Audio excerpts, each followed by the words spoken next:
बात करते हैं जी नेमलेस तो टेम्परेरी सर ऑब्जेक्ट के बारे में। नेमलेस टेम्परेरी ऑब्जेक्ट के बारे में मैं चाहूंगा कि यहाँ पे मुझे कोई बता सके कि ये जो टेम्प है इसका काम क्या है। यहाँ पर इस टेम्प का और यहाँ पर इस टेम्प का काम क्या है।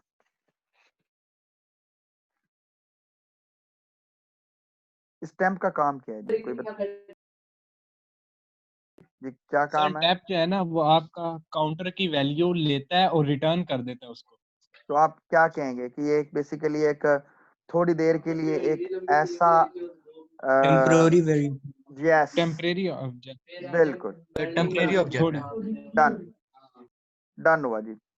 इन्होंने कहा कि सर ये बेसिकली एक टेम्परेरी ऑब्जेक्ट है जिसका काम क्या है जी कि थोड़ी देर के लिए डाटा को होल्ड करना। ये लो जी, इसका काम है थोड़ी देर के लिए डाटा को होल्ड करना। लिसन, आसान सा पॉइंट है ये। आप अब पुराने जितने भी क्वेश्चन किए हो ना पिछले चैप्टर में भी, उनके ऊपर भी ये टेक्निक अप्लाई कर सकते हैं। सर ये टेम्प तो थोड़ी देर के लिए था, वो कहता है कि अगर थोड़ी देर के लिए डाटा होल्ड करना है, खुद तो वो हो ही रहा है अपडेट। एक्चुअल तो जो काउंट है ना वो तो पोस्टफिक्स में यहाँ और प्रीफिक्स में बच्चों यहाँ तो वो अपडेट हो ही रहा है। लेकिन वो जो ऑब्जेक्ट बन रहा है थोड़ी देर के लिए, वो क्यों बना रहे हैं, वो भी नेमलेस। वो कहते हैं, ऑथर्स कहते हैं कि आप नेमलेस टेम्परेरी ऑब्जेक्ट यूज करो। नेमलेस टेम्परेरी ऑब्जेक्ट यूज करो। जब नेमलेस टेम्परेरी ऑब्जेक्ट यूज करोगे, याद रखिएगा, this is your nameless temporary object, this is your nameless temporary object.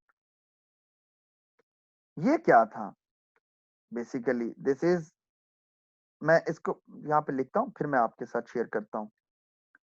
ये जी नेमलेस टेम्परेरी ऑब्जेक्ट है, name with the help of nameless temporary object.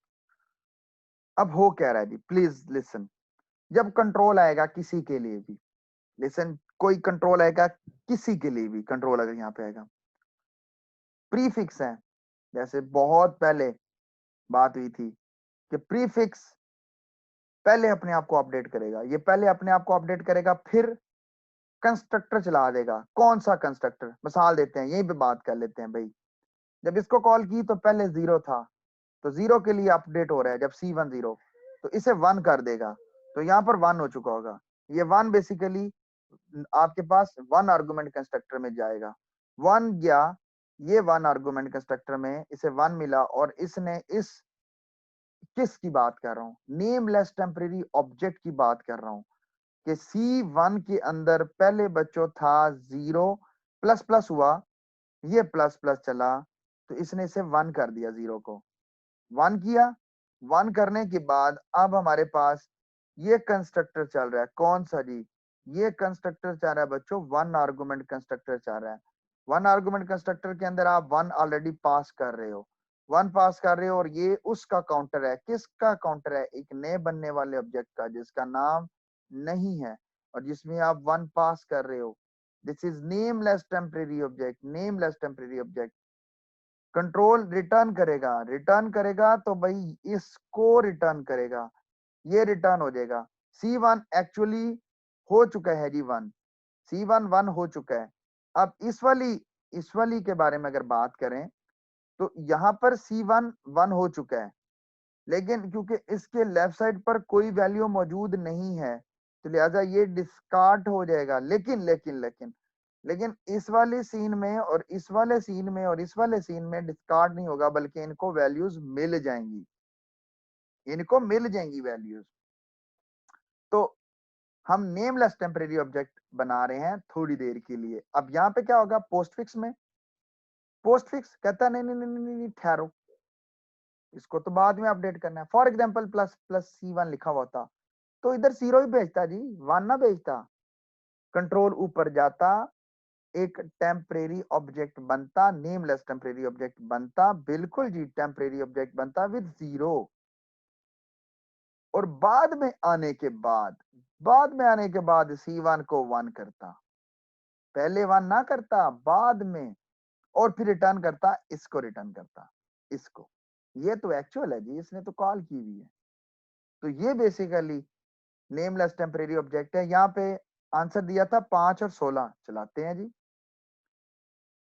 5 और 16 और ये देखें आपके पास, और सॉरी 15 और 16, 5 16 कह रहा हूँ, 15 और 16, तो भाई 15 और 16 आंसर आ गया।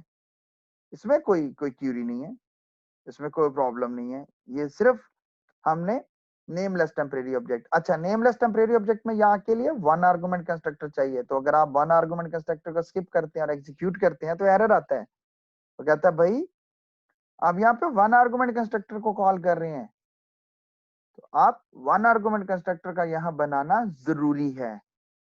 क्लियर होगी बात? यहां तक बच्चों किसी को कोई मसला है तो बात करें प्लीज। कोई क्यूरी, कोई क्वेश्चन?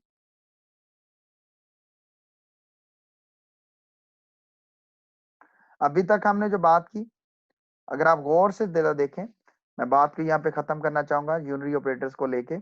आप जरा मेरे साथ रहिएगा प्लीज।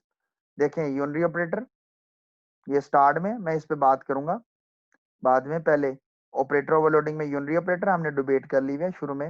ये सिंपल ऑपरेटर ओवरलोड कर रहा है विद नो रिटर्न टाइप। फिर उसने ये बताया ऑपरेटर क्या है, मैंने ये बता दिया कीवर्ड के बारे में।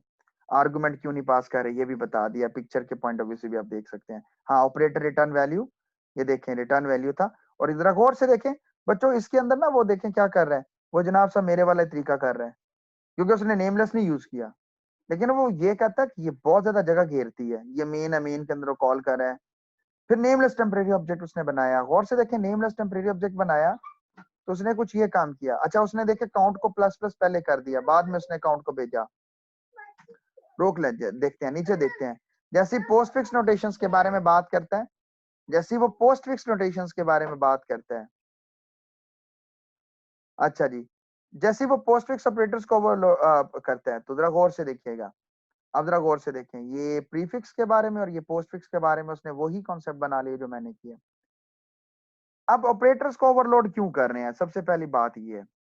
अब क्योंकि बात हो रही थी तो ऑपरेटर्स को ओवरलोड ही करना सर हमारा मकसद क्यों रहा है। हम सादा सा काम भी कोई कर सकते थे, हमने इसी को जरूरी ऑपरेटर को ओवरलोड जरूरी करना है। बेसिकली मसला ये है कि जरा ये स्टेटमेंट्स को गौर से देखें। सबसे पहले आपने ये वाला कॉन्सेप्ट देखा था जिसमें हम दो आर्गुमेंट्स को पास करते थे ऐड करने के लिए, क्योंकि उस वक्त हमें रिटर्न वैल्यू का पता नहीं होता था, तो हम लिखते थे डी3 डॉट एड डिस्टेंस और डी1 और डी2 को पास करते थे। फिर जब हमने रिटर्न वैल्यू देखी तो आपको देखें कि आपके पास ये स्टेटमेंट आ गई थी कि डी1 डॉट एड डिस्टेंस में हम डी2 को भेजते थे और फिर रिटर्न करते थे डी3। बेसिकली इन दोनों से ये स्टेटमेंट ज्यादा रीडेबल है, मोस्ट मोर रीडेबल है, मोस्ट मोर रीडेबल है कि अगर हम d3 is equal to d1 plus d2, ये तो ऐसे नहीं लग रहा है जैसे number 3 is equal to number 1 plus number 2।